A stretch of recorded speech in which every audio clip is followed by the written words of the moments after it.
Hi. So here we are with our first essay of the semester, the Argument of Fact essay. By the way, if you have not listened to the introductory video that I made, please do so. It's a 10-minute video on the introduction to the Argument of Fact, which will help this make a lot more sense. Now, the Argument of Fact essay is to be a minimum of 1,500 words long, in which you present and support an argument of fact as defined in Everything's an Argument, Chapter 8. So as I mentioned in the video, please make sure you read Chapter 8. But you should also read Chapter 4, and that's assuming you've already read Chapter 1. Okay, so 1, 4, and 8 for this assignment. Your essay must cite a minimum of 6 sources, 5 of which originate in print or have print analogs.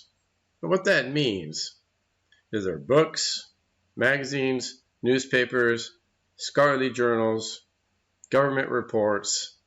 Okay, those are what we're talking about here. You can get these on a computer. In fact, most of my students do. But they originate in print, or at least they were printed along with being put online. These sources must be presented in correct MLA fashion with parenthetical in-text documentation and a works cited page. Dictionaries, encyclopedias, and other general reference works do not count as sources. They can be used, okay, they may be used, but if you do use them, make sure you document them, but they also do not count towards your minimum of 6 sources, okay? Now, at least 2 of your sources must be from scholarly journals, peer-reviewed materials. Okay, academic work. That's important. Where are you going to find that? Maybe in JSTOR, which is one of our databases here at Mesa College, if you have access to online.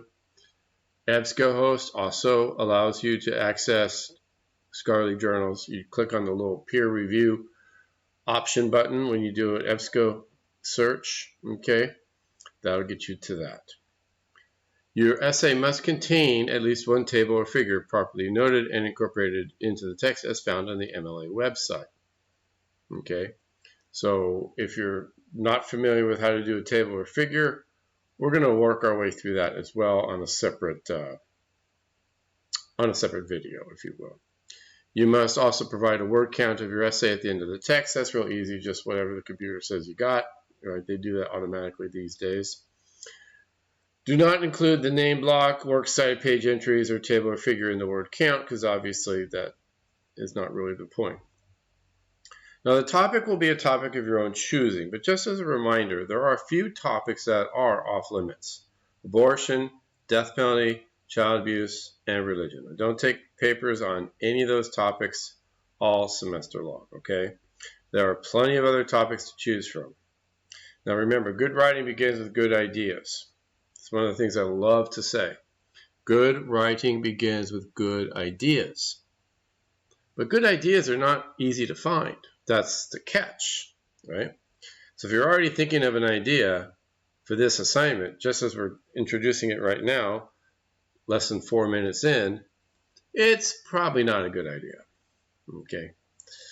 You are to submit a proposal to me on Canvas by Monday, February 23rd.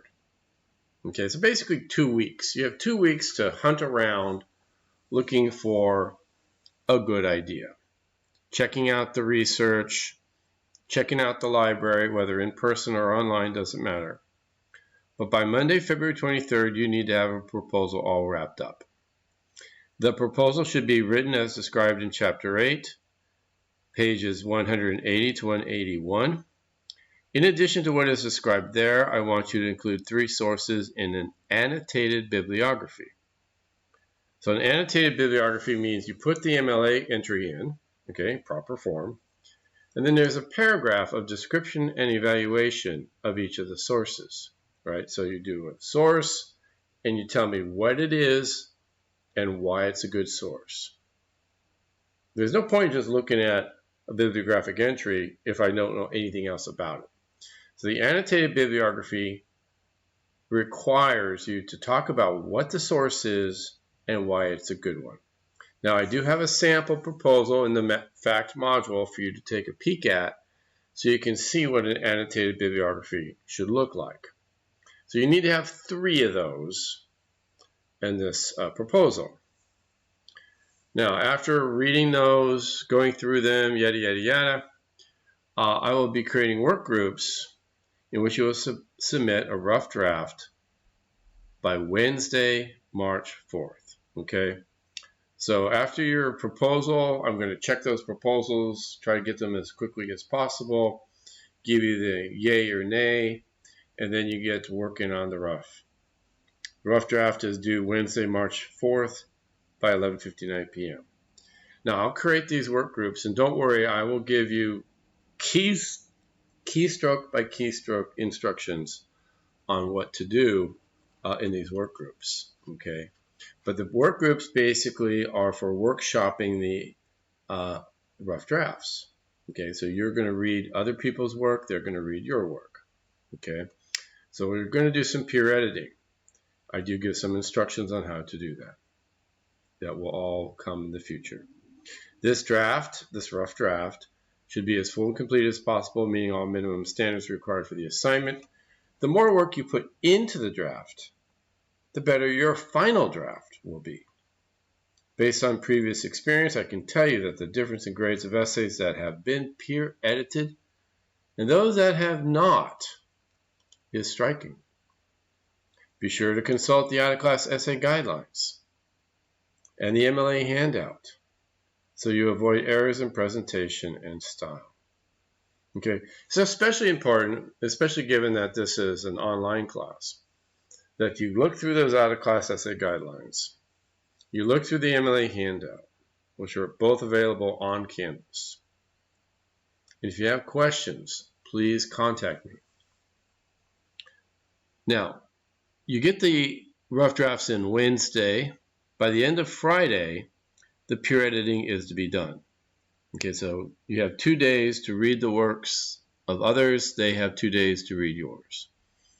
You will need to revise and polish your essay and turn in the final draft on Monday, March 9th, 11:59 p.m. No late essays will be accepted without a verifiable medical or legal excuse, okay?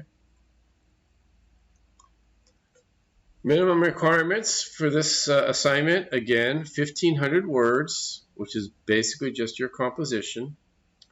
You need to have at least 6 sources, all cited in the paper. Okay, that includes, for instance, a source that maybe you get a table or a figure from. That counts as one of your sources. At least 5 of those sources must originate in print.